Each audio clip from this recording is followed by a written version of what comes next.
Shalom, जय मसीह की। आप सब लोगों को ग्रीटिंग्स यीशु मसीह के नाम से। आज शाम के वक्त हम सब फिर से इकट्ठे हुए हैं अपनी इस आराधना के लिए, और हम ये विश्वास करते हैं कि हम सब लोग अच्छे हैं, बेहतर हैं, व्यवस्थित हैं, स्वस्थ हैं, भले चंगे हैं और अपने अपने घरों में हम सुरक्षित हैं। और परमेश्वर की आशीष हुई है बीते हफ्ते हम सबों के लिए, और इसलिए हम ईश्वर पिता को उन तमाम आशीषों के लिए धन्यवाद मानते हैं। और आज का ये नया दिन एक जय का दिन परमेश्वर ने हमको देखने के लिए दिया, और इसलिए हम परमेश्वर के प्रति भी कृतज्ञ हैं, उसके प्रति भी हम धन्यवादित हैं। आइए अपनी आराधना को हम आज शाम के समय में प्रारंभ करें परमेश्वर के इन वचनों के द्वारा। यहोवा के लिए एक नया गीत गाओ, क्योंकि उसने आश्चर्य कर्म किए हैं। उसके दाहिने हाथ और पवित्र भुजा ने उसके लिए उद्धार किया है। यहोवा ने अपना किया हुआ उद्धार प्रकाशित किया है। उसने अन्य जातियों की दृष्टि में अपना धर्म प्रकट किया है। आइए हम सब मिलकर परमेश्वर पिता की महिमा और आराधना करें। एक छोटी प्रार्थना करेंगे और उसके बाद हम औपचारिक रूप से अपनी आराधना में आगे बढ़ेंगे। Let us pray. सामर्थी प्रभु, हम एक बार फिर से तेरा धन्यवाद मानते हैं आज शाम के समय के लिए, आज के इस जय के दिन के लिए, सुरक्षित और व्यवस्थित रखने के लिए, भले चंगे रखने के लिए, ये समय देने के लिए कि तेरे चरणों के नज़दीक में बैठा जा सके, तुझसे बातचीत की जा सके, अपने अपराधों और गुनाहों के लिए माफ़ी मांगी जा सके, और प्रभु जी अपने जीवन के लिए बरकत तेरी ओर से निर्धारित किया जा सके। आज की पूरी आराधना का अल्फा और ओमेगा, प्रारंभ और अंत तू होना प्रभु, क्योंकि हम सब अपना समर्पण तेरे हाथ में करते। उन तमाम लोगों को जो हमारे साथ जुड़ते जाते हैं, हर एक को हम तेरे हाथ में रखते हुए समर्पण तेरे हाथ में करते, तेरे पथ प्रदर्शन की अपेक्षा करते हुए छोटी विनती हम अपने उद्धारकर्ता प्रिय प्रभु यीशु मसीह के धन्य और मीठे नाम से इस विनती को मांगते हैं। सुनो, कबूल कर लेना, आमीन। आइए हम परमेश्वर की महिमा में गीत गाएंगे। गीत का नंबर 7, गीत का नंबर 7 आप सबों को आता है, पुराना गीत है। धन तेरा पिता, तूने पुत्र को भेज, मनुष्यों पर प्रकट किया अपना तेज। और आज शाम के समय में हम आनंदित हैं, राजना भाई हमारे साथ हैं, और जब वो हमारे साथ रहते हैं तो हम मजबूत होते हैं अपने गानों में और अपनी म्यूज़िक में। तो हम परमेश्वर को धन्यवाद दें उनके लिए, और आइए मिल के इस गाने को गाएं, क्योंकि आप सबको ये गीत आता है, और मेरे साथ आप अवश्य अपने अपने घरों में इन गीतों को अवश्य गाइए। गीत का नंबर 7।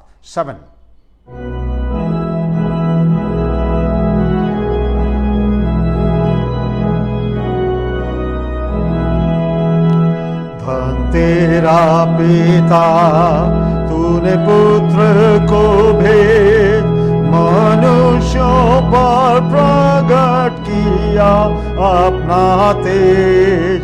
हालेलुया, धन्य तेरा, हालेलुया, आमीन। हालेलुया, स्तुति गावे फिर हमको जिला। धन तेरा मसीह, तूने किया उपकार, और क्रूस पर प्राण दे मेरा किया उद्धार। हालेलुया, धन्य तेरा, हालेलुया, आमीन।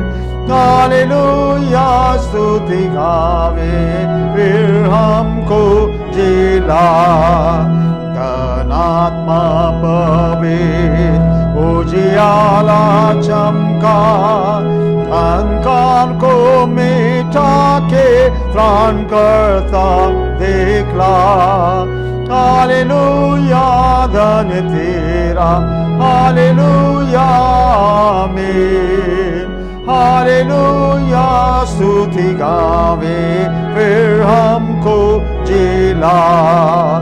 प्रशंसा और जय परमेश्वर की हो, जो खोज कर मोल लेकर संभालता हमको। हालेलुया, धन्य तेरा, हालेलुया, आमीन। हालेलुया, स्तुति गावे फिर हमको जिला, फिर हमको जिला। अपना प्रेम सब में भर और हर एक के मन को सा ही तू कर। हालेलुया धन्य तेरा, हालेलुया आमीन, हालेलुया स्तुति गावे फिर हमको जिला।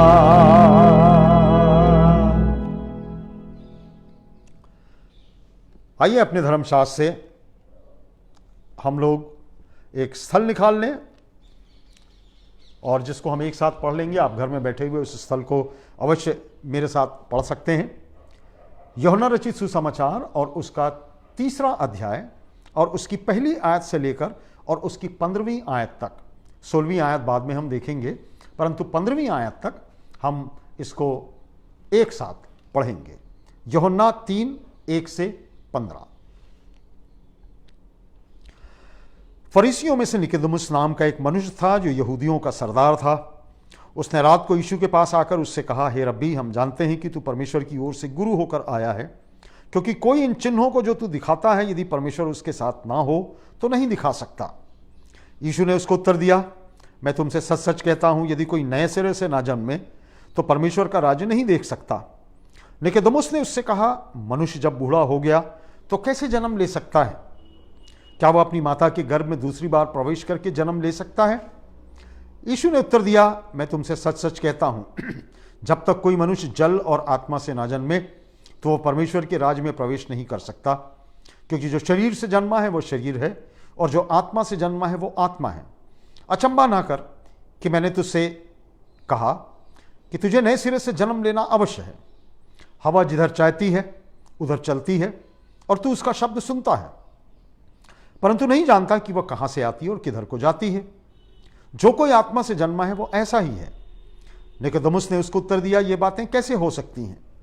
यह सुन उससे कहा, तू इस्राएलियों का गुरु होकर भी क्या इन बातों को नहीं समझता?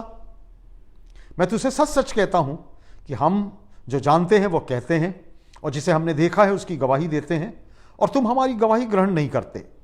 जब मैंने तुमसे पृथ्वी की बातें कही और तुम विश्वास नहीं करते, तो यदि मैं तुमसे स्वर्ग की बातें कहूं तो फिर तुम कैसे विश्वास करोगे? कोई स्वर्ग पर नहीं चढ़ा, केवल वही जो स्वर्ग से उतरा, अर्थात मनुष्य का पुत्र जो स्वर्ग में है। और जिस रीति से मूसा ने जंगल में सांप को ऊंचे पर चढ़ाया, उसी रीति से अवश्य है कि मनुष्य का पुत्र भी ऊंचे पर चढ़ाया जाए, ताकि जो कोई उस पर विश्वास करे वह अनंत जीवन प्राप्त करे। परमेश्वर इस वचन के पढ़े और सुने जाने पर हम सबों को आशीषित करे। मेहरबानी से इस स्थल को आप आज निकाल कर रखिएगा। मेरा विश्वास है कि आप पेन और पेंसिल और नोटबुक अपने पास रखते हैं। पिछले कई हफ्ते से हम हेवी वेट संदेश सुन रहे थे। बहुत ज़बरदस्त संदेश हम सुनते रहे, बहुत लोग समझे, बहुत लोग समझ भी नहीं पाए, परंतु आज का संदेश सरल होगा, समझने के काबिल होगा, और जो संदेश लिया गया है वो इसी स्थल से लिया गया है, उसको हम आज देखने का प्रयास करेंगे।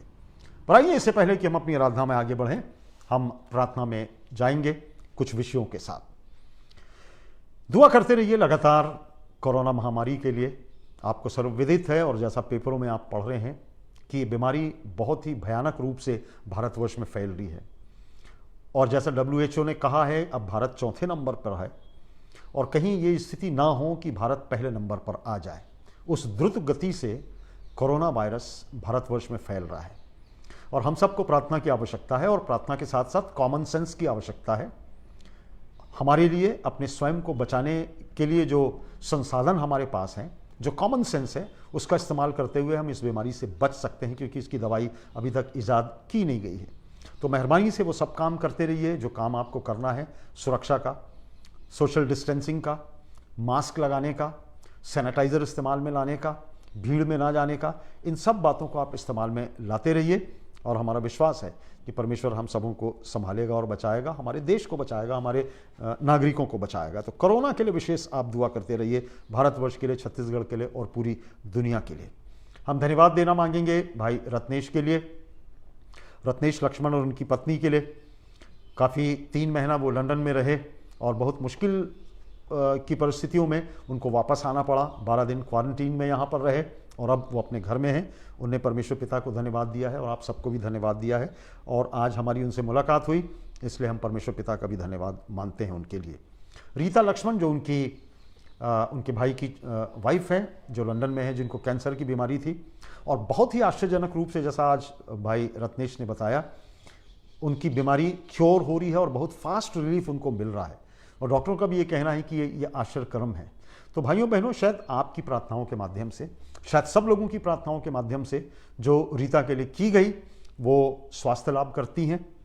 हम परमेश्वर पिता का धन्यवाद मानते हैं आप सब लोगों के लिए भी, जिन्होंने अपने अपने घरों में हमारी इस बहन के लिए, इस परिवार के लिए प्रार्थना की। प्रार्थना करिए उन बीमार लोगों के लिए जो बिस्तरों पर हैं, भाई डैनियल जोसेफ के लिए, भाई बर्नार्ड के लिए, मिसेस भागीरथी के लिए, प्रोफेसर जोगी के लिए, मिस्टर मिसेस R.K. जॉन के लिए, मिसेस हेमलता जॉन के लिए। इन तमाम लोगों के लिए दुआ करते रहिए जो बुजुर्ग हैं। शायद कई लोगों की सूचना भी हमारे पास नहीं है।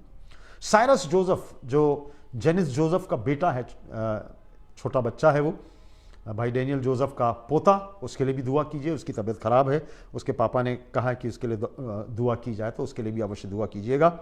हमारे इस मंडली के तमाम डॉक्टर्स और नर्सेस के लिए, न केवल हमारी मंडली के लिए, परंतु जहाँ कहीं भी ये डॉक्टर्स और नर्स और पैरामेडिकल के जो कर्मचारी जो पाए जाते हैं, उनके लिए भी दुआ करते रहिए।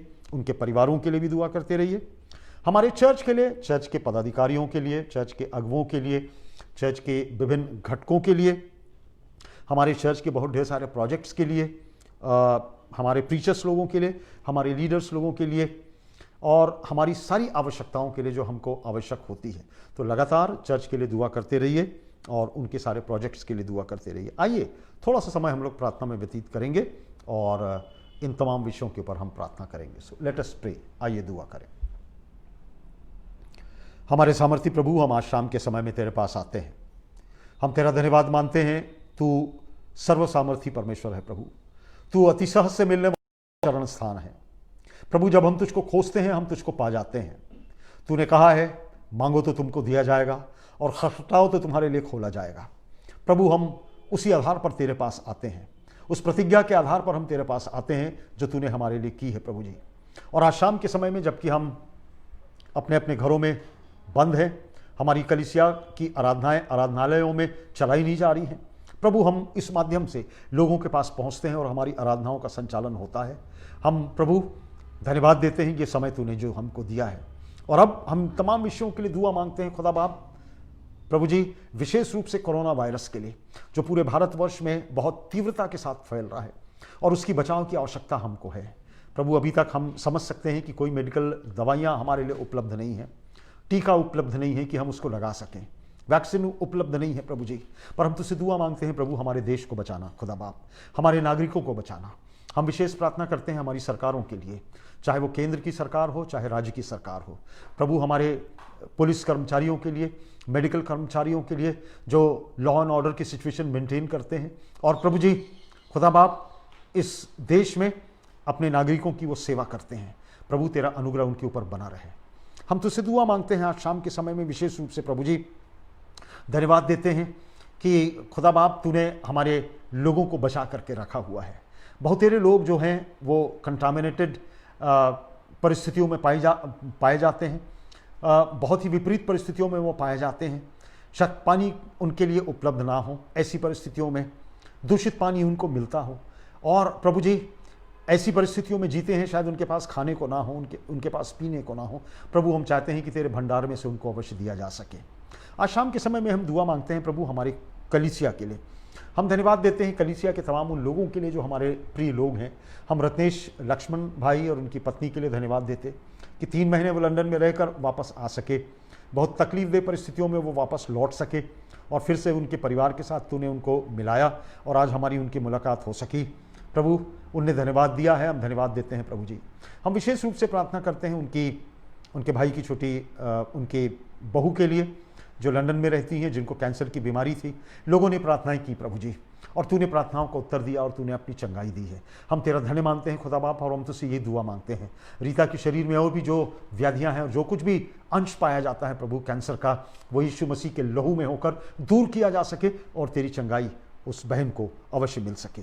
हम प्रार्थना करते हैं तमाम उन लोगों के लिए जिनके नाम यहाँ पर पढ़े गए, जो बीमार हैं प्रार्थना करते हैं प्रभु डैनियल जोसेफ के लिए, मिस्टर बर्नार्ड के लिए, मिसेस भागीरथी के लिए, प्रोफेसर जोगी के लिए, मिस्टर मिसेस आर के जॉन के लिए, मिसेस हेमलता जॉन के लिए, और प्रभु हमारे और भी बुजुर्ग लोगों के लिए जो अपने बिस्तरों पर पाए जाते हैं। प्रभु हर एक को चंगाई देना, खुशी और आनंद देना। हम प्रार्थना करते हैं हमारे इस छोटे बेटे के लिए, जेनिस जोसेफ के बच्चे के लिए, साइरस जोसेफ के लिए, उस बच्चे के लिए जिसकी तबीयत खराब है, अपना हीलिंग टच देना प्रभु जी, अपना लहू का बेड़ा लगाना ताकि वो बच्चा तेरी ओर से चंगा हो सके प्रभु जी। हम प्रार्थना करते हैं अपनी कलीसिया के डॉक्टर्स और नर्सेस लोगों के लिए जो प्रभु सेवकाई में लगे हुए हैं। जितने लोग हैं प्रभु, बहुत ढेर सारे लोग हैं जिनका नाम हम ले भी नहीं सकते प्रभु, उनको सुरक्षित रखना, बीमारी से बचा करके रखना। तेरी दया उनके साथ बनी रहे प्रभु जी, तेरी सुरक्षा उनको मिलती रहे। और मुर्गी जिस प्रकार अपने बच्चों को अपने पंख के नीचे दबा के रखती है प्रभु, वो सुरक्षित उसी प्रकार रखे जाएं और उनकी सेवकाई हमारे लिए प्रभु जी अनुग्रह का कारण हो सके। उनका एक टच तेरा टच हो सके प्रभु जी, मरीज के ऊपर रखा गया एक टच तेरा टच हो सके और तेरी चंगाई मरीजों को मिलने पाए। हम ये दुआ मांगते हैं प्रभु। सारे डॉक्टर्स को और नर्सेस को जो हमारी मंडली से संबंधित हैं, हम सबको तेरे नज़दीक में लाते हैं प्रभु जी। हमारी कलीसिया के बहुत ढेर सारे प्रोजेक्ट्स हैं प्रभु जी। हम धन्यवाद देते हैं आज चर्च काउंसिल के कुछ लोग हम इकट्ठे हो सके। हमने अपने भविष्य के लिए विचार, बहुत ढेर सारी बातें हमने सोची, हमने बजट बनाया था, हमने सारा अलोकेशंस किया था, पर प्रभु जो परिस्थितियां हैं उस हिसाब से प्रभु जी हमको सारी चीज़ें फिर से एक नए तरीके से हमको सोचनी और समझनी पड़ेगी प्रभु जी। जो मितव्ययता हम बरतना मांगते हैं प्रभु, होने देना खुदा बाप। जो संसाधन हमारे लिए आवश्यक हो सकते हैं वो हमारे लिए तू मुहैया कराते रहना प्रभु जी, ताकि तेरी सेवकाई लगातार चलती रहे। अपने अगुओं को, अपने प्रोजेक्ट्स को, अपने प्रीचर्स लोगों को और अपने तमाम घटकों को और लीडर्स लोगों को, हम सबको तेरे नज़दीक में लाते हैं। ऐसा लगता है प्रभु कि हम एक शिथिलता के दौर से गुजर रहे हैं, पर प्रभु हमको तूने हिम्मत और सामर्थ्य दिया है प्रभु, तूने फिर भी अभी स्फूर्ति हमको दी है। और इसलिए हम प्रार्थना करते हैं परमेश्वर, सारे लोग इस बात को समझ सकें प्रभु जी कि हमको अपना भरोसा और आसरा इस परिस्थिति में तुझ पर करना है। तूने हमारे लिए किया है और तू अच्छा परमेश्वर है और प्रभु तू दूसरों ईश्वरों से ज़्यादा बेहतर ईश्वर है प्रभु, और इसलिए हम तेरे नज़दीक में आए हुए हैं। अपने सारे निवेदनों को, सारी रिक्वेस्ट्स को, प्रेयर रिक्वेस्ट को हम तेरे हाथ में रखते हैं। आज की पूरी आराधना को हम तेरे हाथ में सौंपते हैं प्रभु।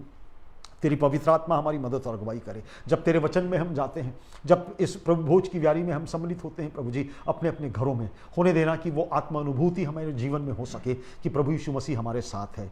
उसके मारे जाने से, गाड़े जाने से और उसके जीवित होने से हमने उद्धार पाया है, उसके कोड़े खाने से हमने उद्धार पाया है प्रभु। वो व्यर्थ न जाने पाए। शैतान दुष्ट आत्मा की सामर्थ को हम तेरे नाम से दूर करना मांगते हैं और कंसंट्रेट करना मांगते हैं। पूरा 1-1.5 घंटे का समय जो हमारा होता है तेरी ओर हम दृष्टि निहारना मांगते हैं। सारी सर्विस को, सारी बातों को और सारे लिटर्जी को हम तेरे हाथ में सौंपते हुए धन्यवाद के साथ हम इस विनती को अपने उद्धारकर्ता प्रिय प्रभु यीशु मसीह के धन्य और मीठे नाम से मांगते हैं। सुनो, कबूल कर लेना। आमीन, आमीन।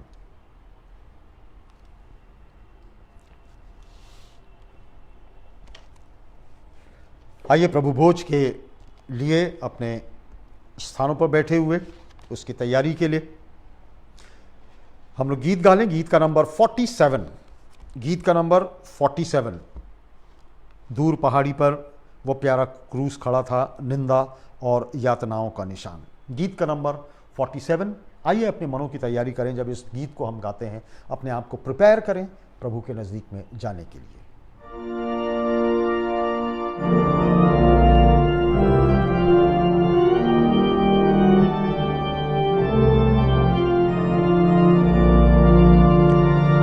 पहाड़ी पर वो प्यारा क्रूस खड़ा था, निंदा और यातनाओं का निशान। मुझे प्यारा वो क्रूस जिस पर यीशु मरा, देने पापियों को धन का दान। मैं ना छोड़ूंगा यीशु का क्रूस, आ भी जाएगा समय कठिन। लिपटा रहूंगा मैं उसी से कि मैं पाऊं ताज उससे एक दिन।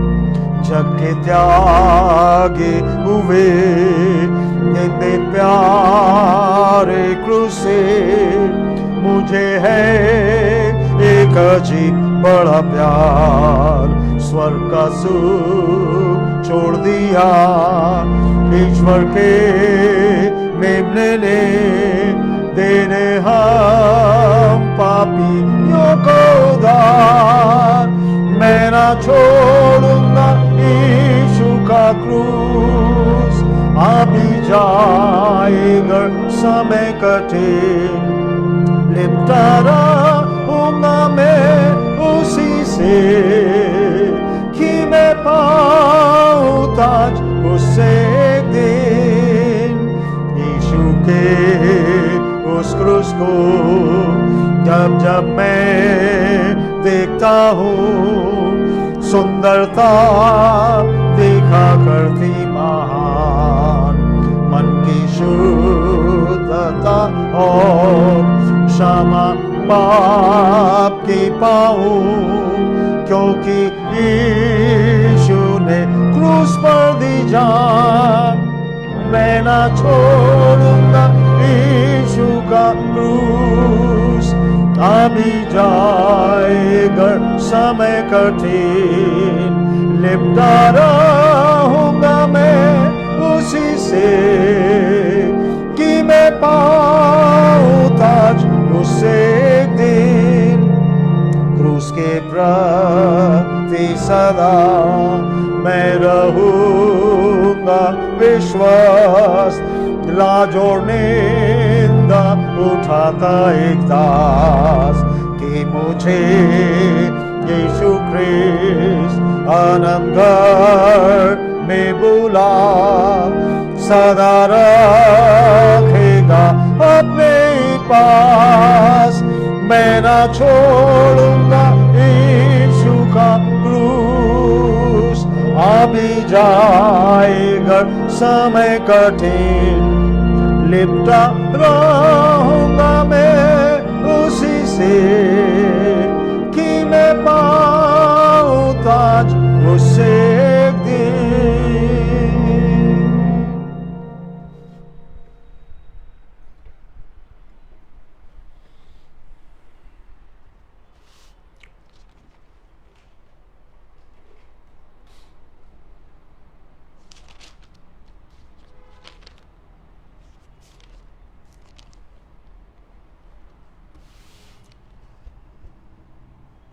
क्योंकि यह बात मुझे प्रभु से पहुंची और मैंने तुम्हें भी पहुंचा दी कि प्रभु यीशु मसीह ने जिस रात वह पकड़वाया गया, रोटी ली और धन्यवाद करके उसे तोड़ी और कहा, यह मेरी देह है जो तुम्हारे लिए है, मेरे स्मरण के लिए यही किया करो। और इसी रीति से उसने ब्यारी के पीछे कटोरा भी लिया और कहा, यह कटोरा मेरे लहू में नई वाचा है, जब कभी पियो तो मेरे स्मरण के लिए यही किया करो। क्योंकि जब कभी भी तुम इस रोटी में से खाते और इस कटोरे में से पीते हो, तो प्रभु की मृत्यु को जब तक वह ना आए प्रचार करते हो। इसलिए जो कोई अनुचित रीति से प्रभु की रोटी खाए या उसके कटोरे में से पिए, वह प्रभु की देह और लहू का अपराधी ठहरेगा। आइए हम दुआ करें।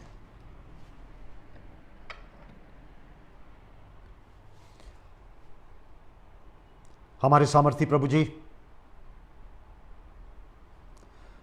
आज शाम के वक्त पूरी मंडली तेरे साथ प्रभु भोज की ब्यारी में सम्मिलित होने के लिए इकट्ठा है। परिवार के लोग, परिवार के मुखिया जो अपनी जिम्मेदारियों को, पारिवारिक जिम्मेदारियों को समझते हैं, आत्मिक जिम्मेदारियों का भी वहन करते हैं, जो आज शाम के समय में अपनी मंडली को अर्थात अपने परिवार के लोगों को प्रभु तेरी देह को और तेरे लहू को देकर तुझको याद करेंगे। प्रभु जी, कितनी आनंददायक बात है तूने वचन में हमको सिखाया है प्रभु जी, कि हर एक जो विश्वासी है वो एक प्रीस्ट है, प्रीस्टहुड ऑफ ऑल बिलीवर्स। जो लोग विश्वासी हैं वो प्रभु के याजक लोग हैं। और इसलिए प्रभु जी हमारी जिम्मेदारी परिवार में भी बनती है, चाहे वो माता हो या पिता हो। यदि वो इस जिम्मेदारी का वहन करते हैं, इससे बेहतर और बात क्या हो सकती है प्रभु जी, कि हम तेरी देह में अपने परिवार के लोगों का सम्मेलन कराना मांगते हैं। परिवार के लोगों के साथ प्रभु जी हम तेरा मेल मिलाप कराना मांगते हैं। अपने परिवार के लोगों के हम पास्टर हैं, अपने परिवार के लोगों के हम अगुवा हैं। न केवल सांसारिक रूप से परंतु आत्मिक रूप से भी जिम्मेदारी तूने हमको दी है प्रभु। और कितने विश्वासी लोग हैं जो आज शाम को इस जिम्मेदारी का वहन कर रहे हैं, चाहे वो माता हो या पिता हो। हम चाहते हैं परमेश्वर की ये ब्यारी हमारे लिए व्यर्थ न जाने पाए। शैतान और दुष्टात्मा की सामर्थ हमको बहकाती है। शैतान हमको बरगलाने का प्रयास करता है, हमारे मन विचार और कार्यों के माध्यम से हमको उत्प्रेरित करता है कि प्रभु हम पाप की दशा में फिर से चले जाएं। पर यीशु मसीह का लहू और उसका बदन हमको याद दिलाता है कि मेरे लिए, मेरे जैसे तुच्छ और निकम्मे के लिए परमेश्वर का पुत्र मारा गया था, गाड़ा गया था और तीसरे दिन जीवित हो गया। और आज भी वो जीवित है और फिर से मुझको लेने के लिए आने वाला है। इससे जीवित और जीवंत आशा और प्रतिज्ञा मेरे जीवन के लिए और क्या हो सकती है प्रभु, हमारे जीवन के लिए और क्या हो सकती है। और आज शाम को जैसा तेरा वचन हमसे कहता है, तुम जब कभी भी इकट्ठे होते हो तो मेरे स्मरण के लिए यही किया करो। और हम इस ब्यारी में सम्मिलित होकर प्रभु अपने पापों की स्वीकारोक्ति करते हैं। हमारे चाहे पाप व्यक्तिगत हों, चाहे हमारे घराने के पाप हों, चाहे हमारी मंडली का पाप हो, प्रभु हम सबको तेरे नज़दीक में लाते हैं। विश्वास करते हैं तेरा लहू हमें धोकर पाक और शुद्ध करेगा। ये पवित्र समय जो तूने हमारे परिवारों के साथ हमको दिया है, तेरा धन्य मानते हुए विनती हम अपने उद्धारकर्ता यीशु मसीह के धन्य और मीठे नाम से मांगते हैं। सुनो, कबूल कर लेना। आमीन।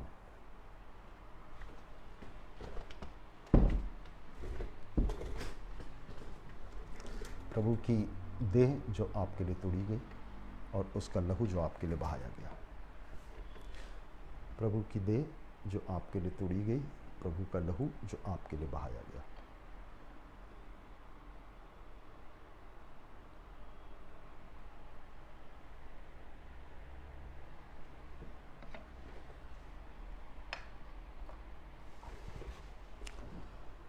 आइए हम एक साथ इस प्रभु की देह में सम्मिलित हों। हम उसकी रोटी ले लें और दाखरस जो हमारे पास है एक साथ लें और 1 मिनट का समय होगा।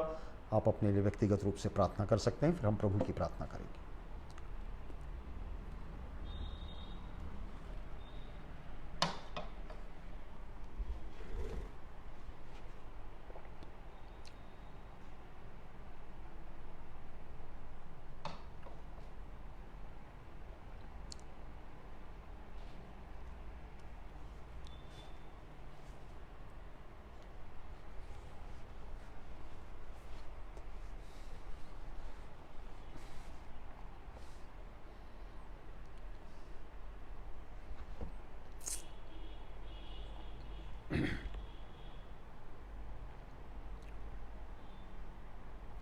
हे हमारे पिता, तू जो स्वर्ग में है, तेरा नाम पवित्र माना जाए, तेरा राज्य आवे, तेरी इच्छा जैसे स्वर्ग में पूरी होती है वैसे इस पृथ्वी पर भी पूरी हो। हमारे दिन भर की रोटी आज हमें दे, और जैसे हमने अपने अपराधियों को क्षमा किया वैसे तू हमारे अपराधों को क्षमा कर, और हमें परीक्षा में न डाल बल्कि बुराई से बचा, क्योंकि राज पराक्रम सदा तेरे हैं। आमीन।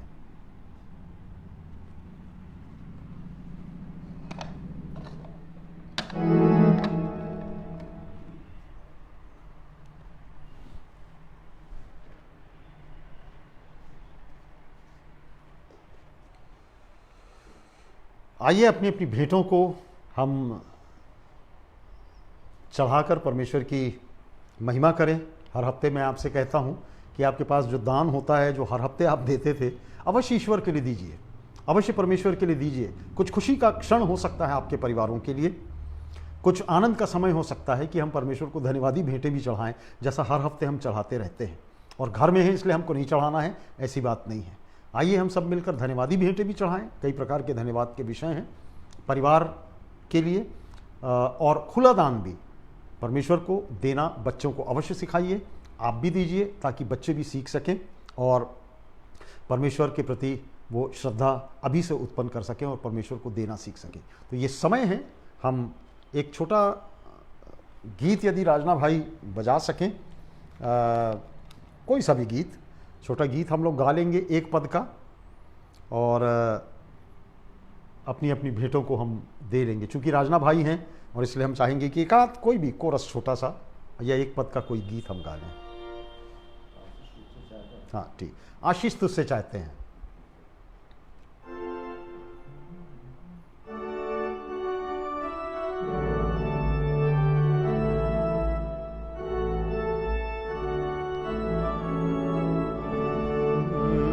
आशीष तुझसे चाहते हैं हे स्वर्गीय पिता, हम आते हैं।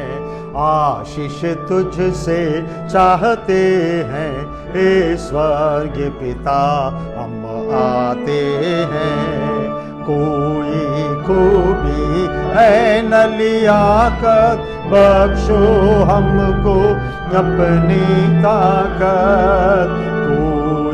खूबी है न लियाकत, बख्शो हमको अपनी ताकत।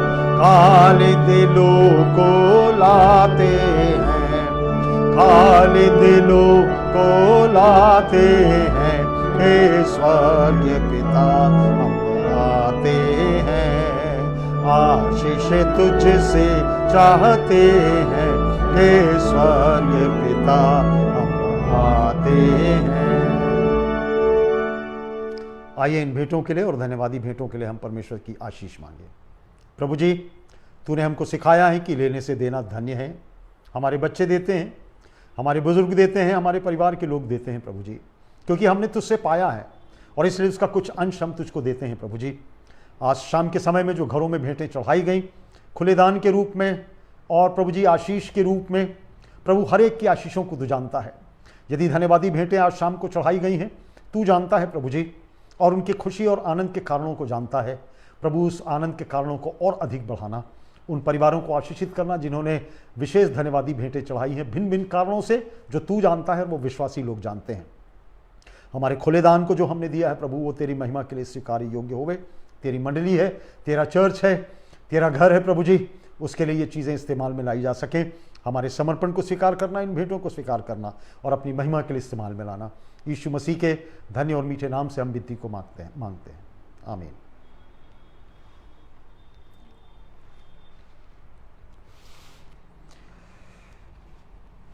सूचनाएं जो हैं वो इस प्रकार से हैं।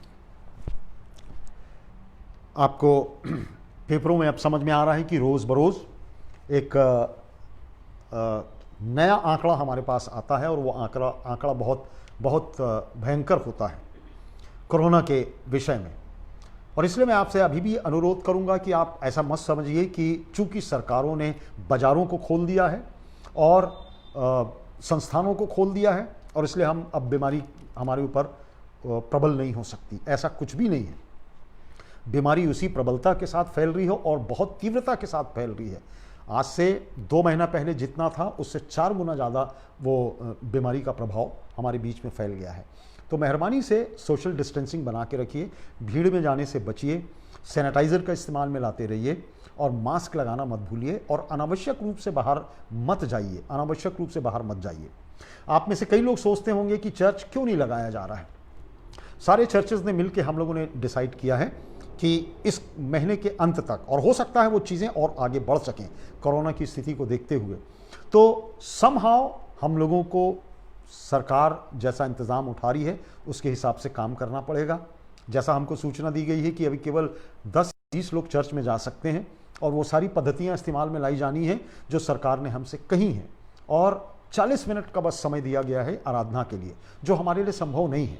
300 लोग 200 लोग चर्च में बैठते हैं और हर हफ्ते अगर 10 लोग और 20 लोग बैठें तो हमारे लिए प्रैक्टिकली संभव नहीं है। और इसलिए टिल द टाइम, जब तक परिस्थितियां ठीक व्यवस्थित ना हो जाए, हमारी आराधनाएं इसी प्रकार से चलाई जाती रहेंगी। आपसे यह अनुरोध है कि अगर कोई इमरजेंसी की बात आपके घर में है, किसी की मृत्यु हो गई है, किसी की शादी होने वाली है, डेट निर्धारित करना है, मेहरबानी से वो मुझसे पूछ लीजिए। कम से कम शादियों की डेट्स के लिए और क्या व्यवस्थाएं की जाएंगी मैं आपको बता सकूंगा, मैं आपके लिए हाजिर हूं। यदि इमरजेंसी की बात हो, मेरी मदद आपको किसी प्रकार से भी है, तो मैं 24 घंटा आपके लिए उपलब्ध हूं। चाहे किसी की मृत्यु हो गई हो या और किसी प्रकार की बात हो, मृत्यु के लिए मेरे ख्याल से 20 लोगों से ज़्यादा या 20 या 30 लोगों से 20 लोगों से ज़्यादा लोगों को अलाउ नहीं किया जा रहा है कब्रिस्तान में। शादी के लिए टोटल दोनों पक्षों को मिलाकर 50 लोगों से ज़्यादा, चाहे वो भोजन की व्यवस्था हो या आपकी शादी का सेरेमनी हो, 50 लोगों से ज़्यादा लोगों को उपस्थित नहीं होना है। तो इस बात को दिमाग में रखें आप। इस प्रकार की कोई बात होती है, चर्च काउंसिल के दूसरे अन्य लोग हैं, उनसे कांटेक्ट कीजिए, मुझसे कांटेक्ट कीजिए। हम लोग आपके लिए अवेलेबल हैं, आपकी मदद करने के लिए तैयार हैं। कोई इमरजेंसी की बात होती है, कोई प्रेयर की बात होती है या और किसी प्रकार की बात होती है, तो अवश्य मुझको कांटेक्ट कीजिए। हम सब आपके लिए तैयार हैं और आपको मदद करने के लिए हम बिल्कुल तत्पर रहेंगे। भाई रत्नेश ने और उनके परिवार ने, रत्नेश लक्ष्मण भाई और उनके परिवार ने आप सबों को धन्यवाद प्रेषित किया है, क्योंकि आपकी प्रार्थनाओं के माध्यम से उनके बहन की वाइफ जो है रीता, वो चंगी हो सकी है और उनकी यात्रा जो 3 महीने की लंदन की थी वो व्यवस्थित संपन्न हो सकी थी, वो वापस आ सके थे और आपको उन्होंने धन्यवाद दिया है। आज शाम के समय में आप सबका फिर से स्वागत है। इतनी सूचना मेरे पास है और बहुत सूचना नहीं है। जो दान आपके पास आता है, जो आप लिफाफे में बंद करके रखते हैं, आप उसको इस तरीके से करके डाल दीजिए। माहवारी दान आपके पास लिफाफे हैं, लिफाफे ना हो तो भाई राम कुमार से मांग लीजिए। इन लिफाफों में अपना नाम, जैसा आप अपनी माहवारी भेंटें डालते हैं, डालते रहिए। यदि आपको धन्यवादी भेंट डालना है और दान डालना है, खुला दान, वो भी डाल दीजिए और अपने लिफाफे में अवश्य लिख दीजिए कि माहवारी दान आपका कितना है और खुला दान और धन्यवादी दान कितना है। दोनों आ सकता है और दोनों हिसाब वो खजाने में चला जाता है। तो जब आपके पास आए तो आप अवश्य अपना दान देते रहिए और ईश्वर को देना चूकिए मत। कोरोना के कारण हम ऐसा ना सोचने पाए कि 2 महीने के बाद देंगे। Let us continue give to the Lord. परमेश्वर को हम देते रहें, जो हमारा प्रतिज्ञा का दान है कम से कम, वो तो हम देते रहें।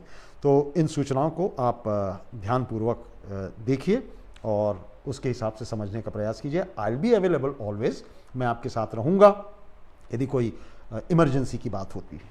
Thank you.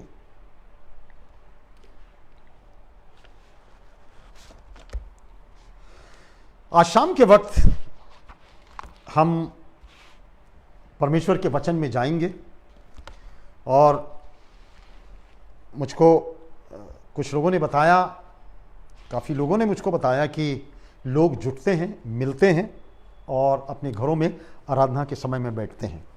भाइयों बहनों, ये समय हमारे लिए परमेश्वर का प्रदत्त समय है, परमेश्वर के द्वारा प्रदत्त समय है। परिस्थितियां विपरीत हो गई हैं, वो अलग बात है, परंतु ये खुदा का दिया हुआ समय है हमारे लिए और हमारे लिए बैठना आवश्यक है। हमारे लिए आवश्यक रूप से हर हफ्ते बैठना आवश्यक है।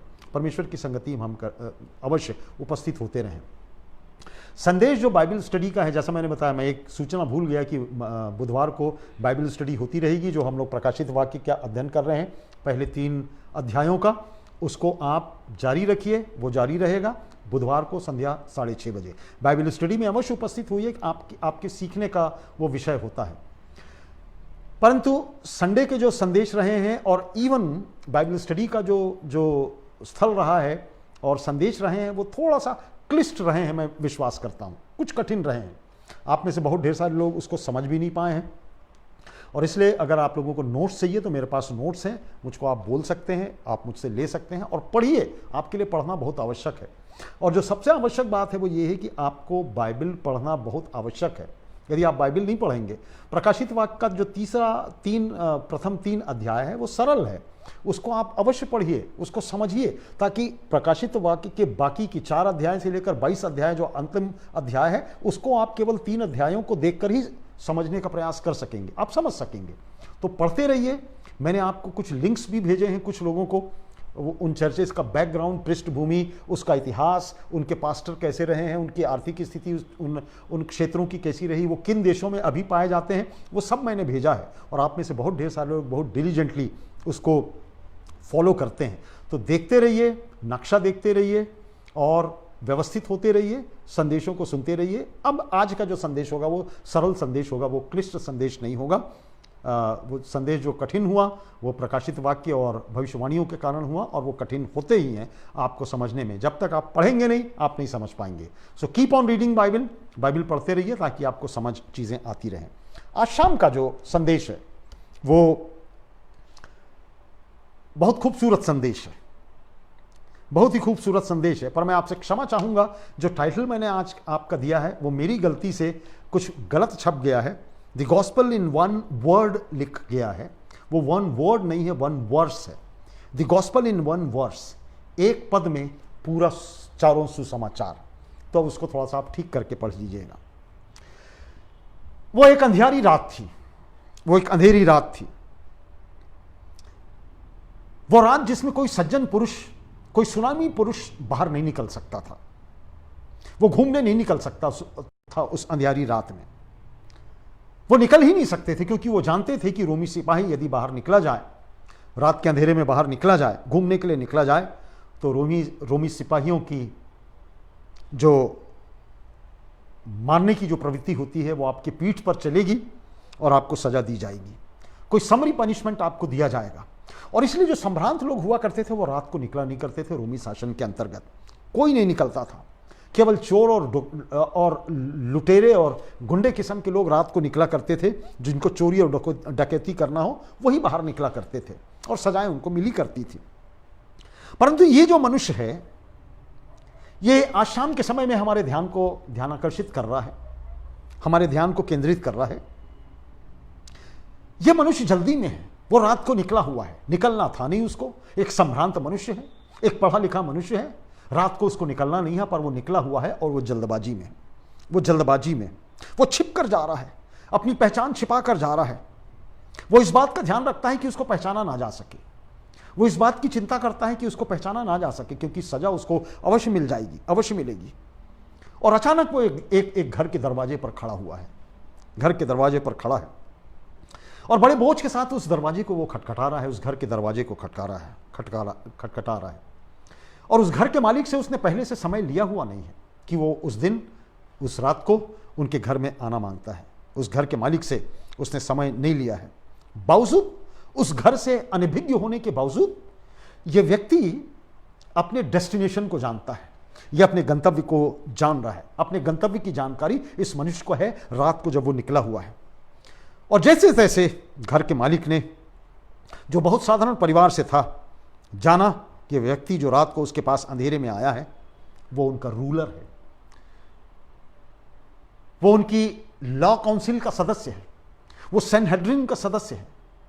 जिस व्यक्ति का दरवाजा, घर का दरवाजा खुला, उसने वो देखकर अचंभित हो गया कि ये सरदार,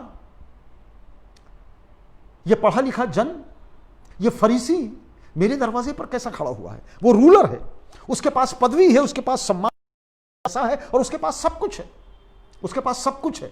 और वो उस साधारण व्यक्ति के दरवाजे के पास खड़ा हुआ है और रात के अंधेरे में आया है, क्योंकि वो विचारों के झंझावात में फंसा हुआ है। ये व्यक्ति जो आया हुआ है वो विचारों के झंझावात में फंसा हुआ है और उसका नाम और कोई नहीं, वो निकोदेमुस है, जिसके बारे में मैं और आप जानते हैं। वो यहूदियों का अगुआ, फरीसी होने के नाते हो ना हो एक चीज अवश्य उससे झकझोर रही है। वो गलीली मनुष्य जो पिछले कुछ दिनों से शिक्षाएं दे रहा है, मनुष्य की, वो गलीली मनुष्य की शिक्षा जो अब नई डॉक्ट्रिन और नई सिद्धांत के रूप में लोगों को पसंद आ रही है। लोग उसकी शिक्षाओं को पसंद कर रहे हैं, लोग उसके प्रचार को पसंद कर रहे हैं, हजारों की भीड़ उसके साथ है। और ये मनुष्य, निकोदेमुस ने समझा है कि ये मनुष्य जो गलीली मनुष्य है वो साधारण लोगों का ध्यानाकर्षण कर रहा है अपने संदेशों के द्वारा, अपने आश्चर्य कर्मों के द्वारा, अपनी शिक्षाओं के द्वारा। और हजारों की भीड़ उसके पीछे पीछे चल रही है।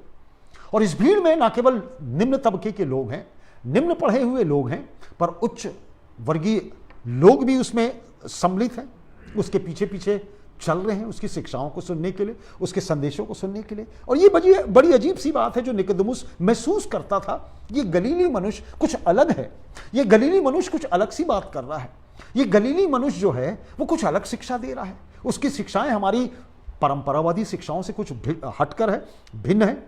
निकोदेमुस सैनहेड्रिन का सदस्य था। और सैनहेड्रिन, आपको मालूम है, मैंने आपको बताया है अपने संदेशों में कि सैनहेड्रिन एक लीगल कमेटी हुआ करती थी यहूदियों की, जो मंदिर में रहा करती थी और यहूदी लोगों के लीगल मैटर्स को, व्यवस्था की बातों को, कि यहूदी लोग परमेश्वर के वचन के अनुसार जो व्यवस्था उनको दी गई है उसके अनुसार चल रहे हैं या नहीं चल रहे हैं, वो किस तरीके से उसका उल्लंघन कर रहे हैं, क्या सजा उनको दी जानी है और क्या नहीं दी जानी है, उस सैनहेड्रिन का वो सदस्य था। इसका मतलब चूंकि वो सैनहेड्रिन का सदस्य था, वो मुझको ऐसा लगता है कि वो LLB का विद्यार्थी रहा होगा अपने ज़माने में, उसने LLB पास किया होगा, MML पास किया होगा, और शायद हाई कोर्ट और सुप्रीम कोर्ट में वो वकील रहा होगा अपने ज़माने का, आज के संदर्भ में अगर उसको विचार किया जाए। आशय ये है कि वो अपने धर्म को जानता था, अपने विश्वास को जानता था, कानून कायदे की पेचीदगियों को वो जानता था, एक एक क्लॉजेस को वो जाना करता था, और इसलिए वो सैनहेड्रिन का सदस्य था, जिसमें महायाजक लोग हुआ करते थे, जिसमें याजक लोग हुआ करते थे, और जिसमें इनके जैसे फरीसी और बड़े उच्च विद्वान और पढ़े लिखे लोग हुआ करते थे। और ये निकोदेमुस जो है वो सैनहेड्रिन का सदस्य था। और लोग अब इसने गलीली गुरु के पीछे होने पर उसको सजा दे सकते थे, और इसलिए वो रात के अंधेरे में प्रभु के पास आया हुआ है, इसलिए वो रात के अंधेरे में आज इस घर में आया हुआ है। सजा उसको अवश्य हो जाती यदि लोग, यहूदी लोग उसको देखते कि किसी के घर में आया है, और विशेष रूप से उस गुरु के विषय, जो नया गुरु गलील में आया हुआ है, यहूदा में आया हुआ है, यरूशलेम में आया हुआ है, इज़राइल में आया हुआ है। इस गुरु के पीछे हजारों की भीड़ है, और ये सैनहेड्रिन का सदस्य भी उसके पीछे आया हुआ है। दिन में नहीं तो रात में वो उसके पास आ गया है, और यदि इसका खुलासा लोगों को होता तो उसको एक बहुत ही कैपिटल पनिशमेंट उसको दिया जा सकता। But he has come in the night time. वो आज रात के समय में प्रभु के पास मिलने के लिए आया हुआ है, और यदि वो पकड़ा जाता तो उसको अवश्य सजा होती। और अब घर का दरवाजा खुला अचानक, और जल्दी बंद भी हो गया, और निकोदेमुस उस घर के अंदर प्रवेश कर गया। वो दरवाजा सहसा अचानक खुला और तुरंत बंद हो गया, और निकोदेमुस उस दरवाजे के अंदर घुस गया। और तब इस गुरु के साथ उसकी चर्चा प्रारंभ हुई है, इस गुरु के साथ चर्चा प्रारंभ हुई है।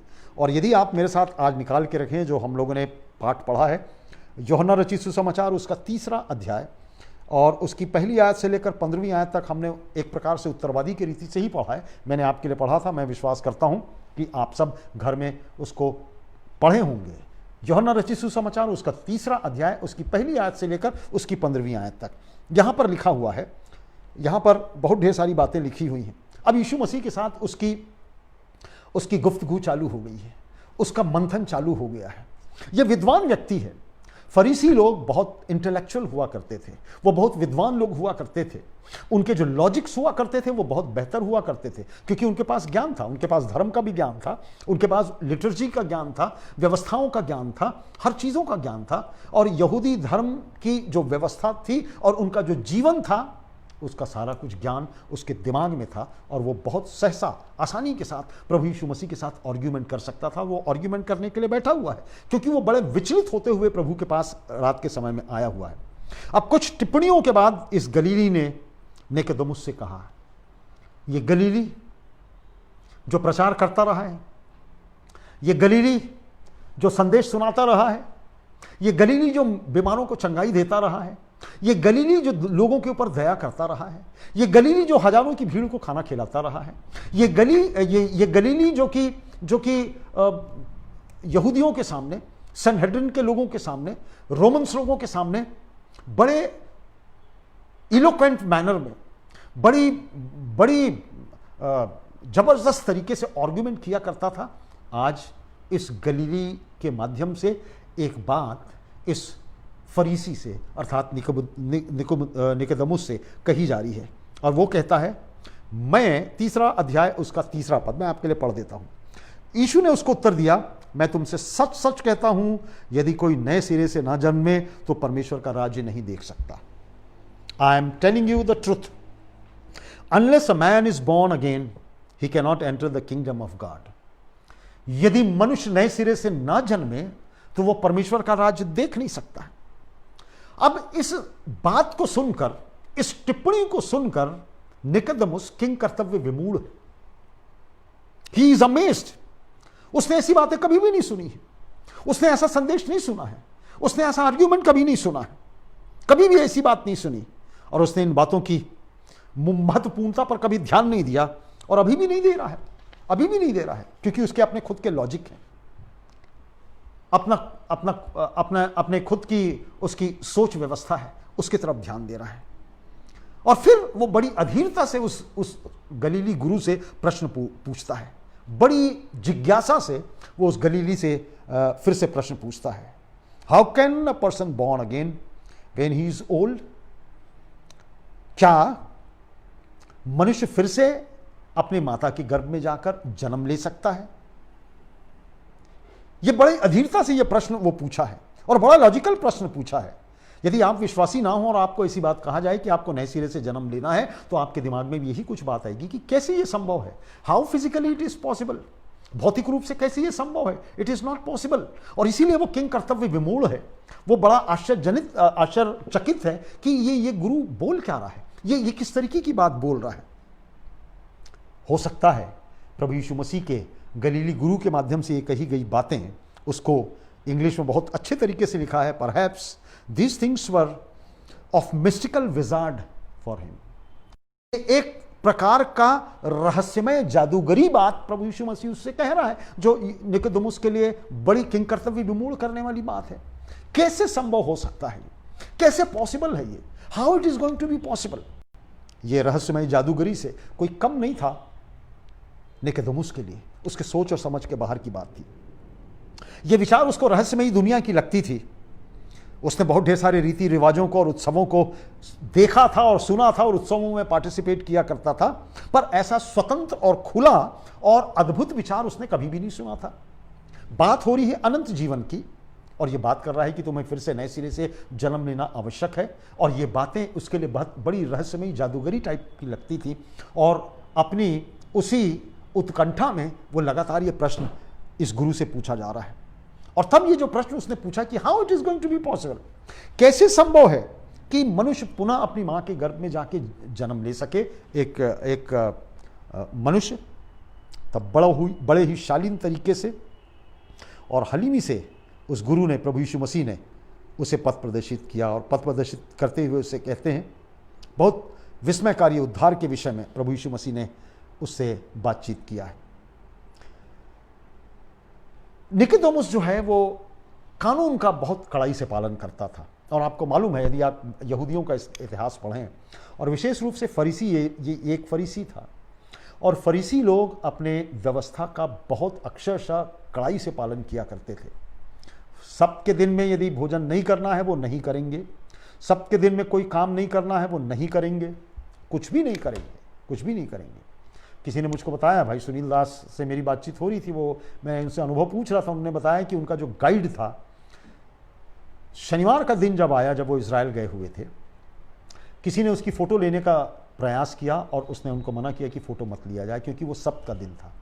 ना आप अंदाज लगाइए उनकी कट्टरता, उनके अपने धर्म और व्यवस्था के ऊपर जो विश्वास है वो बिल्कुल कट्टरता के साथ विश्वास करते हैं।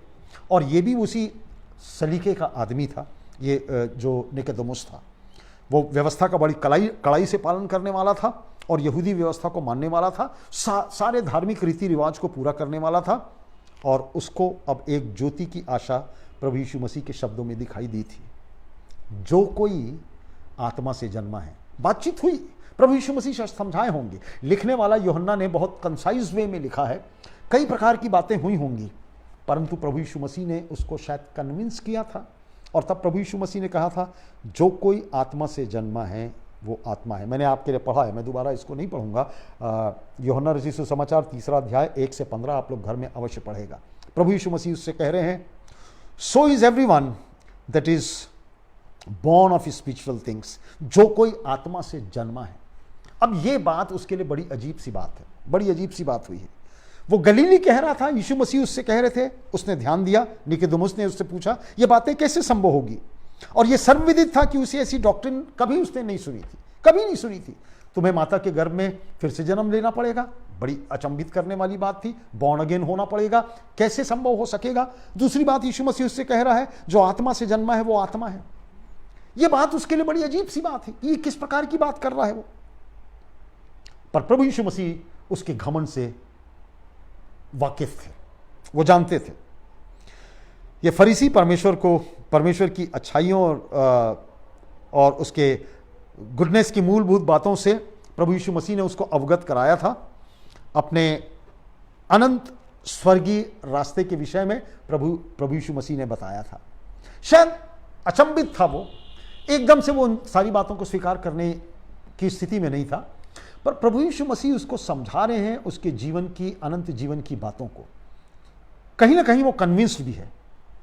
यीशु मसीह एक एक शब्द, उनके जो शब्दावली है, उनका जो संदेश है, उसका एक एक शब्द इतिहास से अब तक मनुष्य की सभ्यता को झंकृत कर रहा है। किसी समय में शायद इन्हीं शब्दों ने हमारे पूर्वजों को झंकृत किया रहा होगा। शायद प्रभु यीशु मसीह के इन्हीं कुछ दया की बातों ने हमारे भारतवर्ष में हमारे पूर्वजों को झंकृत किया होगा। यीशु मसीह के एक एक शब्द इतिहास से अब तक मनुष्य की सभ्यता को झंकृत करते आ रहे हैं।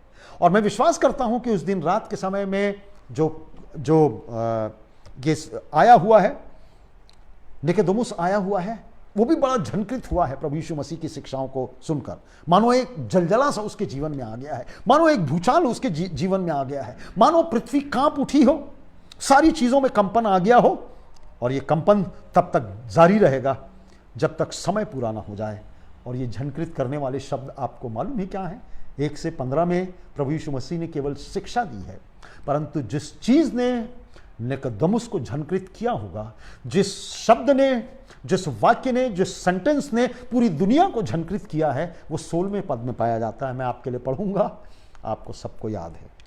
क्योंकि परमेश्वर ने जगत से ऐसा प्रेम रखा कि उसने अपना एकलौता पुत्र दे दिया, ताकि जो कोई उस पर विश्वास करे वह नाश ना हो परंतु अनंत जीवन पाए। वो यही कुछ बात है जो इस फरीसी को जबरदस्त झंकृत कर दी होगी। शायद उसके जीवन में एक भूचाल आ गया होगा, शायद उसके जीवन में एक कंपन आ गया होगा, शायद चीजें अव्यवस्थित हो गई होंगी उसके दिमाग की। और परमेश्वर का वचन कह रहा है जब तक समय पूरा ना हो जाए, ये झंकृत होने वाले जो शब्द हैं वो इतिहास में हमेशा हमेशा हमेशा हमेशा जारी रहेंगे। For God so loved the world that he gave his only begotten son that whoever believes in him should not perish but have eternal life. कितने सुंदर शब्द हैं भाइयों बहनों। यही शब्द मुझको और आपको भी झंकृत करते रहे हैं इतिहास से। यही कुछ शब्द अन्य जातियों को झंकृत करते रहे हैं। अनंत जीवन की खोज में सारे लोग हैं, पर यह फरीसी है, इसको कुछ मालूम नहीं है, क्योंकि यहूदियों को मृत्यु के बाद के जीवन का कुछ स्पष्ट उनका कॉन्सेप्ट है नहीं। उनका यह भी स्पष्ट कॉन्सेप्ट नहीं है कि स्वर्ग और नरक किस तरीके का होता है और कैसे क्या क्या होता है, बहुत स्पष्ट नहीं है उनके विचारों में। पर प्रभु यीशु मसीह एक गंतव्य उसको बता रहा है और उनको ये अपीलिंग लगी हुई होगी ये बातें। और ये शब्द जबकि उन्हें 16वां पद पढ़ा होगा, 16वां शब्द कहा होगा, उनका 16वां वर्ष उनसे कहा गया होगा कि परमेश्वर ने जगत से ऐसा प्रेम किया, ये शब्द अगर उसके जीवन में आया होगा, कपकपी आ गई होगी, कंपन आ गया होगा, भूचाल और भूकंप आ गया होगा उसके जीवन में। हमारे जीवन में भी आया है, हमारे परिवारों के जीवन में भी आया है, आपके जीवन में भी आ सकता है अगर नहीं आया है। प्रभु कह रहा है तुम्हें नए सिरे से जन्म लेना आवश्यक है, तुम्हें नया जन्म प्राप्त करना बहुत आवश्यक है। You have to be born again anyway. तुमको एक नया जीवन प्राप्त करना बहुत आवश्यक है यीशु मसीह में। अब हमें नहीं मालूम कि यीशु के शब्दों की शिक्षाओं का असर उस पर क्या हुआ था। इतिहास में आप जाइए, आप पढ़िए, हमको बहुत सुस्पष्टता के साथ नहीं मालूम। हम आगे इस बात को देखेंगे। इस अतिथि पर जो सनहेड्रिन का सदस्य था, परंतु इस बात को हम जानते हैं कि न्याय के दिन तक के लिए ये शब्द उसके बचाए जाने के लिए काफी थे।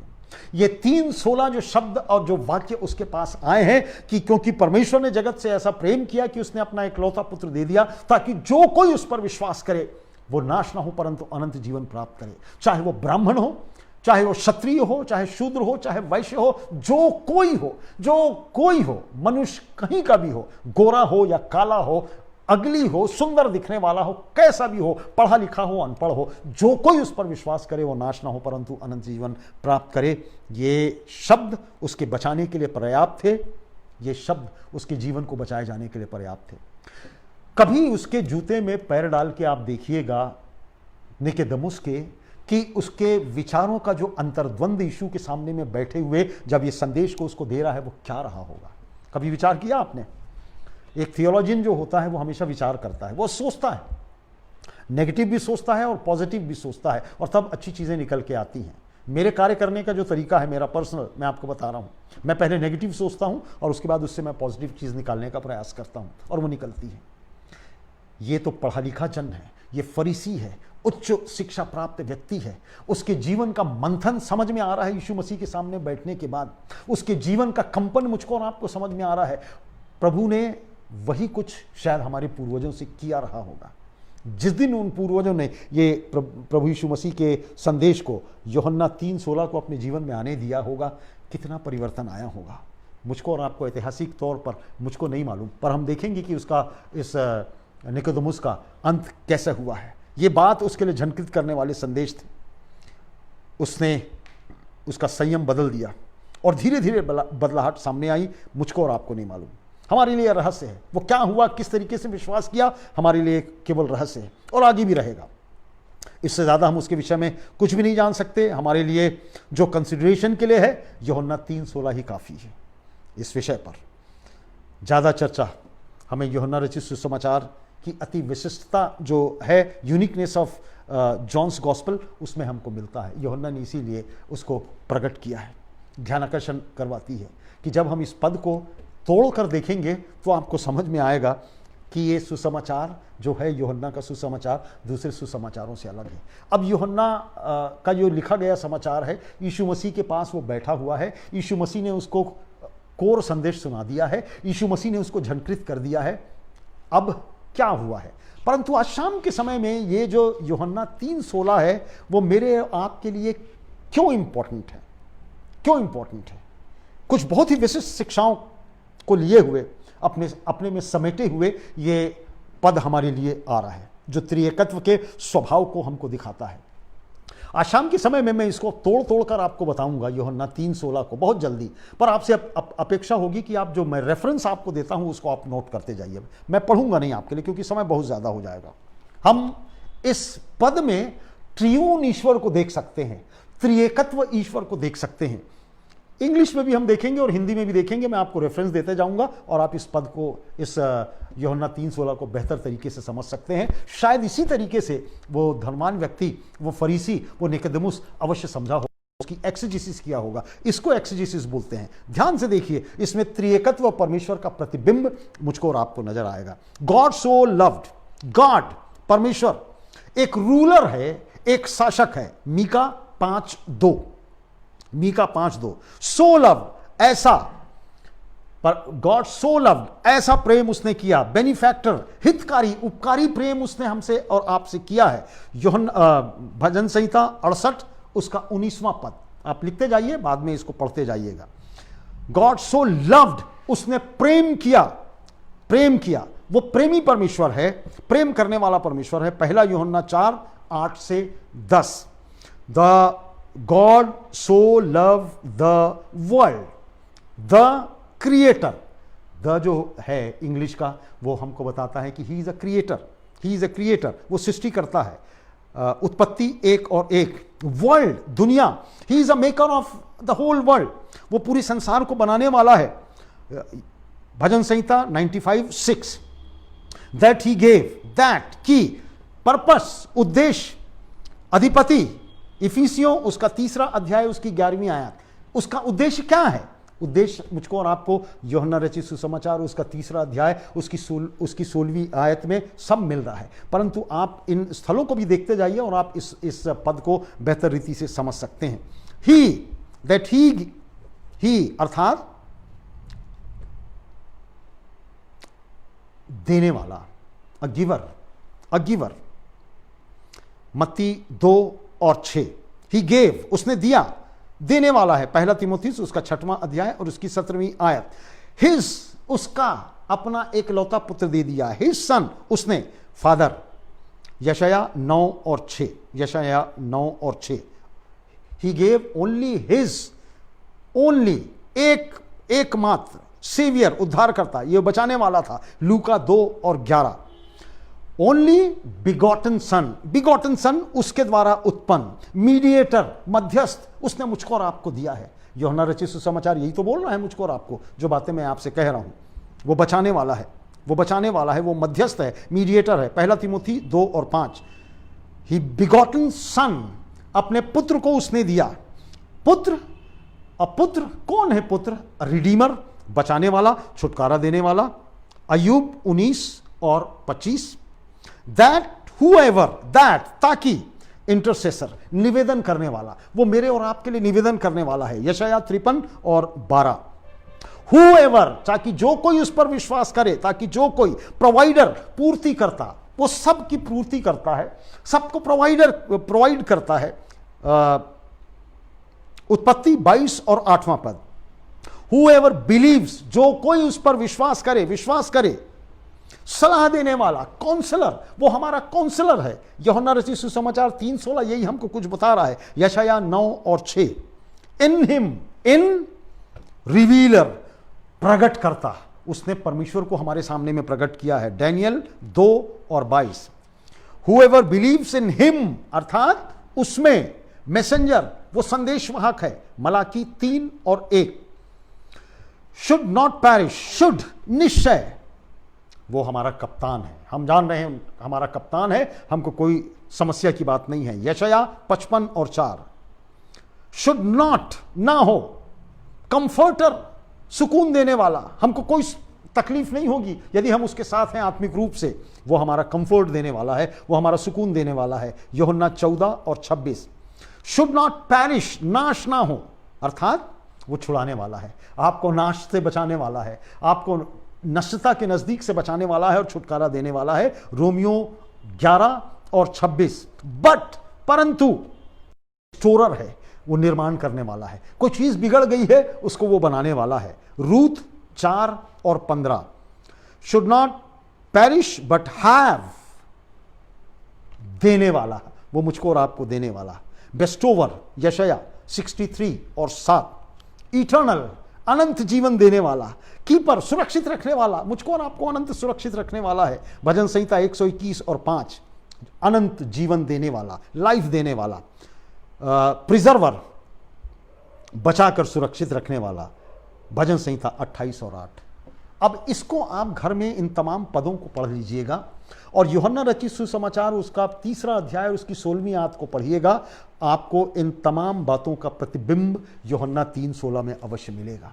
और यही बात शायद मैं ऐसा विश्वास करता हूं, ये बहुत ही इंटेलेक्चुअल आदमी था निकोदेमुस, शायद उसने इस वचन का एक्सेजेसिस किया होगा, प्रभु के वचन को समझा होगा, यूहन्ना 3:16 की विश्वसनीयता को समझा होगा, उसकी वो व्याख्या किया होगा, परमेश्वर के वचन को पढ़ा होगा और इतिहासों को देखने का प्रयास किया होगा, भविष्यवाणियों को जोड़ने का प्रयास किया होगा और तब उसको जीवन के किसी एक मोड़ पर समझ में आया होगा प्रभु यीशु मसीह की उन शब्दावलियों को। और इसीलिए तो भीड़ उसके पीछे है, इसीलिए साधारण भीड़ उसके पीछे है, इसलिए बड़े लोग उसके पीछे हैं। उपरोक्त पद ने, जिसने संसार में ना जाने कितने करोड़ों और अरबों लोगों को झंकृत किया है, इसी पद ने अरबों और करोड़ों लोगों को झंकृत किया है। निकोदेमुस पर इसने कैसा असर डाला है? कुछ खास ब्लैक एंड व्हाइट मुझको और आपको मालूम नहीं है, कुछ खास मुझको और आपको नहीं मालूम है उसके विषय में, परंतु एक विशिष्ट कार्य अंतिम संदेश में आ गए हैं, एक विशिष्ट कार्य जिसके लिए वो जाना गया और ऐसा लगता है उस कार्य के माध्यम से कि उपरोक्त वाक्यांश ने उसे परिवर्तित कर दिया था।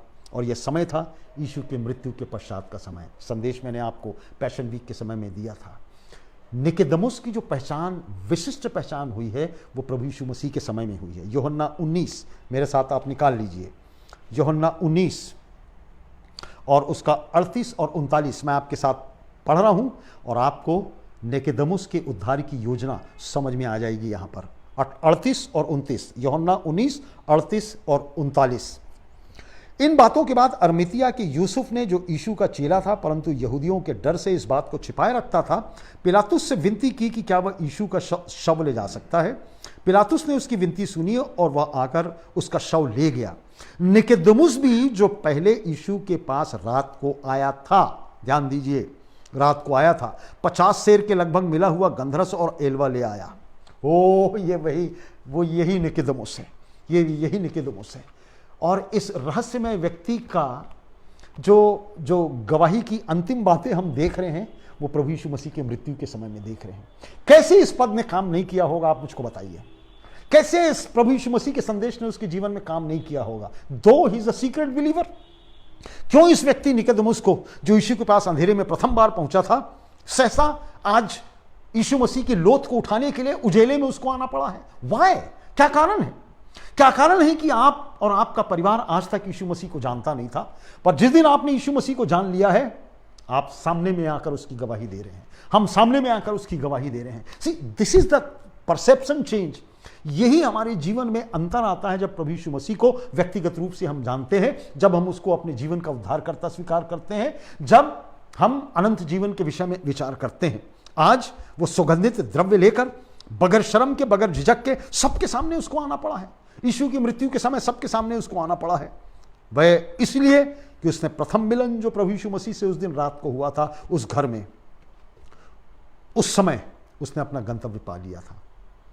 जिस दिन उसने प्रभु यीशु मसीह से उस दिन रात को चुपचाप मुलाकात की थी, चुपके से वो आया था, शायद उस दिन उसने अपना गंतव्य पा लिया था, उस दिन उसने अपना डेस्टिनेशन पा लिया था। क्या मैं और आप अपने डेस्टिनेशन के प्रति उतने आश्वस्त हैं? हम यीशु मसीह को जान रहे हैं, हम सदियों से जान रहे हैं, हम 150 साल से पुराने मसीही हैं, 200 साल के पुराने मसीही हैं। भारत में मसीहत को आए 2000 वर्ष हो गया है। उसका प्रथम चेला थोमा यहां आया था। क्या मेरी और आपकी गवाही इस प्रकार की है?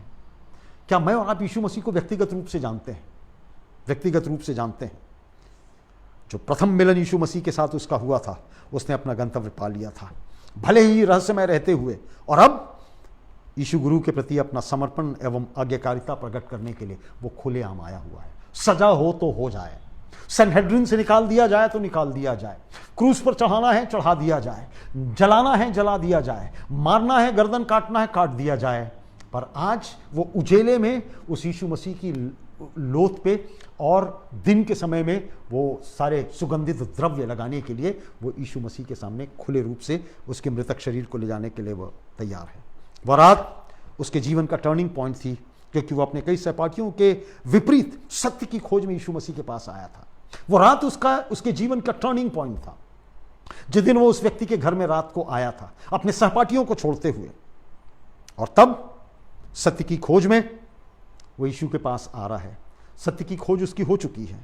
मसाले, सुगंधित द्रव्य अनावश्यक थे, परंतु वह निकोदेमुस का तरीका था प्रभु यीशु मसीह को धन्यवाद देने का मृत्यु के पश्चात। और तब शायद वो अपने मन में बोल रहा हो, thank you Jesus for everything. प्रभु सभी बातों के लिए धन्यवाद, सभी बातों के लिए धन्यवाद। क्या परिवर्तन इस मनुष्य के जीवन में आया है? क्या परिवर्तन इस मनुष्य के जीवन में आ सका है? आपने देखा है। और वो प्रभु को वो एलवा और सुगंधित द्रव्य लेकर आया है कि प्रभु को कह सके, प्रभु thank you very much for giving me solvation.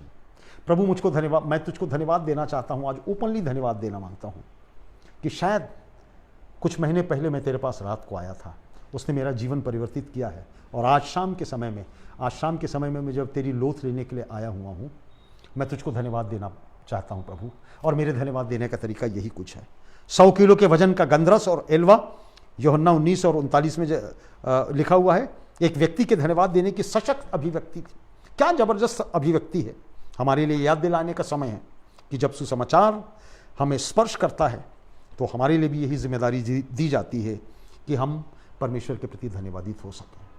क्या सुसमाचार के इस शब्द ने, इस वर्ष ने हमारे क्रिश्चियनडम में काम किया है, मसीही जगत में काम किया है, मेरे जीवन में काम किया है, आपके जीवन में काम किया है।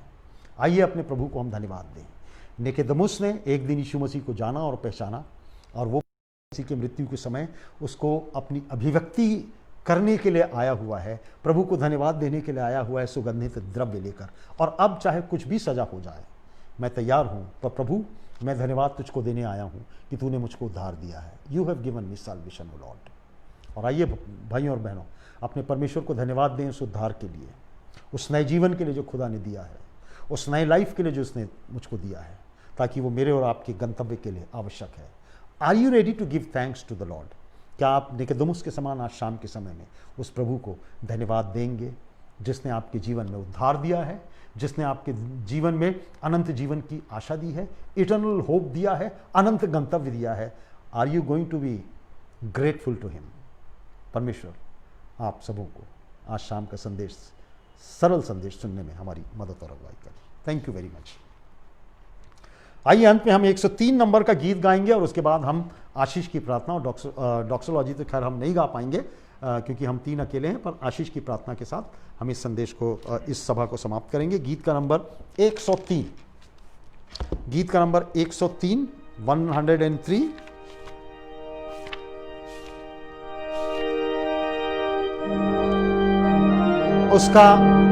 उसका कोरस और पहला पद।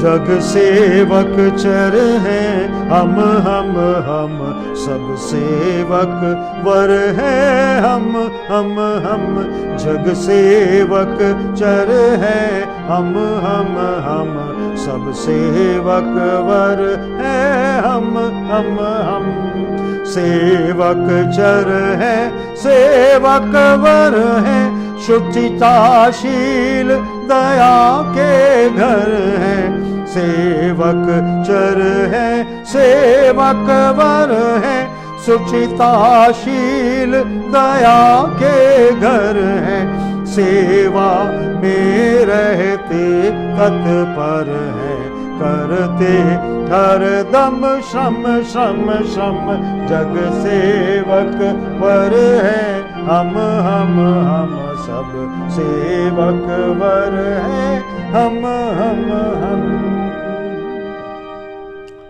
प्रभु हम एक बार फिर से धन्यवाद देते हैं प्रभु आज के संदेश के लिए, प्रभु तेरे आश्चर्य कर्मों को देखने के लिए, और यूहन्ना रचित सुसमाचार उसका 3रा अध्याय और उसकी 16वीं आयत की आश्चर्यजनक एक्सेजेसिस के लिए प्रभु जी, एक एक शब्द एक एक बातें जो उसमें लिखी हैं प्रभु खुदा बाप, यूहन्ना ने उसको भिन्न तरीके से लिखा ही है और हमारे समझने के लिए वो काफ़ी है प्रभु। और प्रभु तेरा सेवक जो तेरे तुझसे मिलने के लिए आया रात के अंधेरे में, निकोदेमुस, उसने अपने जीवन के अंत समय में उसकी सत्यता को समझ लिया प्रभु जी। हमारे पास तूने वचन दिया है और हम तुझसे दुआ मांगते हैं प्रभु, तेरे वचन के आईने में यूहन्ना 3:16 हमारे जीवन के लिए सार्थक हो सके, और जैसा तेरे मृत्यु के समय में वो खुलेआम अपने विश्वास को प्रकट करने के लिए आया और 100 शेर, एलवा और गंधरस तेरे शरीर में लेप लगाया प्रभु जी, उसको तुझको धन्यवाद देने की वो अभिव्यक्ति थी खुदा बाप, और वो तुझसे कह रहा है मानो प्रभु तेरा धन्यवाद हो कि तूने मुझको बचाया है अपने संदेशों के द्वारा। और प्रभु हम आज कलीसिया के रूप में फिर से तुझको धन्यवाद मानते हैं कि तूने हमको भी बचाया प्रभु जी, ना मालूम हम किस स्थिति में पाए जाते, पर तूने बचाया, तेरा धन्यवाद हो। हमारा ग्रेटफुलनेस तेरे प्रति है, हमारा धन्यवादी मन तेरे प्रति है। समर्पण तेरे हाथ में करते छोटी विनती अपने उद्धारकर्ता यीशु मसीह के धन्य और मीठे नाम से मांगते हैं, आमीन। और अब हमारे परमेश्वर पिता का प्रेम, प्रभु यीशु मसीह का अनुग्रह और पवित्र आत्मा की सहभागिता हम सबों के साथ आज से लेकर युगानुयुग होती रहे, आमीन। थैंक यू वंस मोर, एक बार फिर से आपको धन्यवाद आपकी उपस्थिति के लिए, आपके बैठने के लिए, आपके अध्ययन के लिए। बुधवार को भी हम इसी प्रकार संध्या 6:30 बजे मिलेंगे। प्रकाशित वाक्य 3 अध्यायों को लगातार पढ़िए और संदेश बहुत अच्छे हैं, लिखते जाइए, समझते जाइए, आत्मिक ज्ञान में बढ़ते जाइए। शालोम, thank you once again, till we meet, good night.